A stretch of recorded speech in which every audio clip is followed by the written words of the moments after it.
నేడు వసతి గృహ వార్షికోత్సవం సందర్భంగా ఏర్పాటు చేసినటువంటి ఈ సమావేశాన్ని ఒక సత్సాంప్రదాయంగా నేను భావిస్తున్నాను. ఇటువంటి సత్సాంప్రదాయాలు ఎన్ని ఉంటాయో ఆ వ్యవస్థ అంత పటిష్టంగా తయారు కావడానికి అవకాశం ఉంటుంది. నూతన విద్యార్థినీలు రావడం, వాళ్లకు ఫ్రెషర్స్ డే ఏర్పాటు చేయడం, పాత విద్యార్థులు వెళ్ళిపోవడం, వాళ్లకు వీడ్కోలు చెప్పడం, ఇవన్నీ సత్సాంప్రదాయాలు. దీనివల్ల విద్యార్థినీలలో ఒక రకమైనటువంటి ఉత్సాహము, ఉత్తేజము, సృజనాత్మకత కలిగి వాళ్ళ మానసిక వికాసం పెంపొందడానికి అవకాశం కలుగుతుందని నేను భావిస్తున్నాను.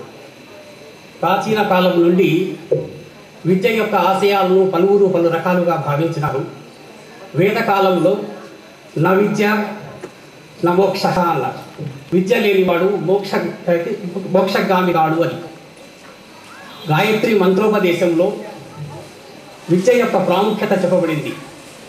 అసతో మా సద్గమయ, అసత్తు నుండి సత్తునకు. Education is that which will lead you from weakness to strength.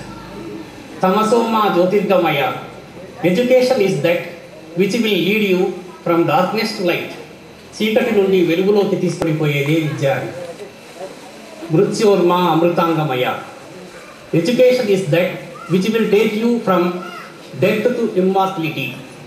మరణం నుండి అమరత్వానికి తీసుకొని వెళ్ళగలిగే శక్తి ఆ విద్యకు మాత్రమే ఉంటుంది.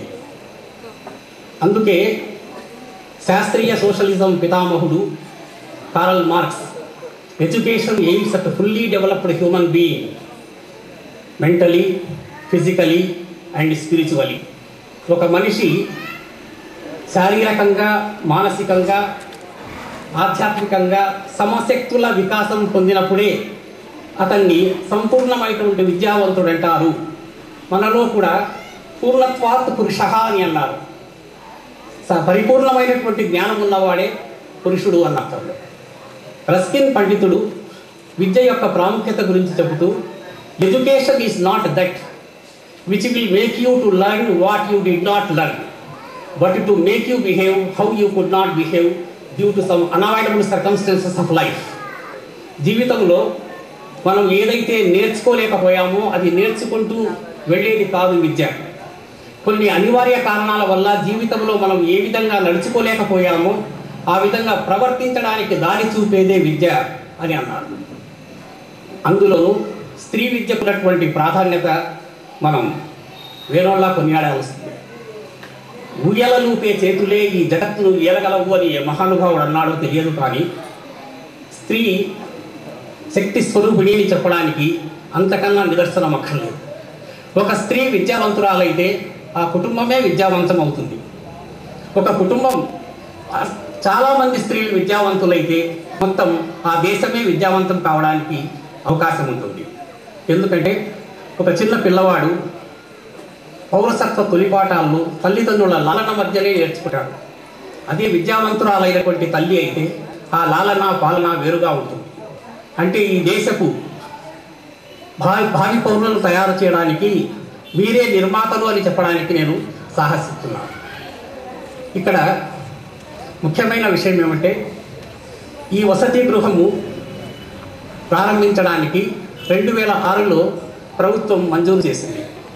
కానీ అది ప్రారంభానికి నోచుకోవడానికి 2012 అయింది. అంటే 6 సంవత్సరాల పాటు బలహీన వర్గాలకు చెందినటువంటి విద్యార్థినీలు ఎంత నష్టపోయి ఉంటారో మనం చెప్పలేము.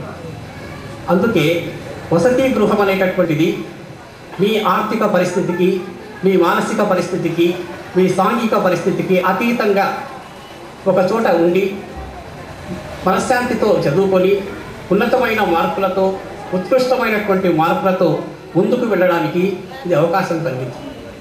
ఎప్పుడైనా సరే వసతి గృహం అన్నప్పుడు నిర్వాహకులకు, విద్యార్థినులకు మధ్య కొద్దిపాటి అవగాహన, కొద్దిపాటి సహనము, కొద్దిపాటి అవగాహనతో ముందుకు వెళితే సంక్షేమ వసతి గృహాలన్నీ సరస్వతి నిలయాలుగా మారతాయని నేను అడిగితే తథాస్తు దేవతలు బదులిచ్చును కాక.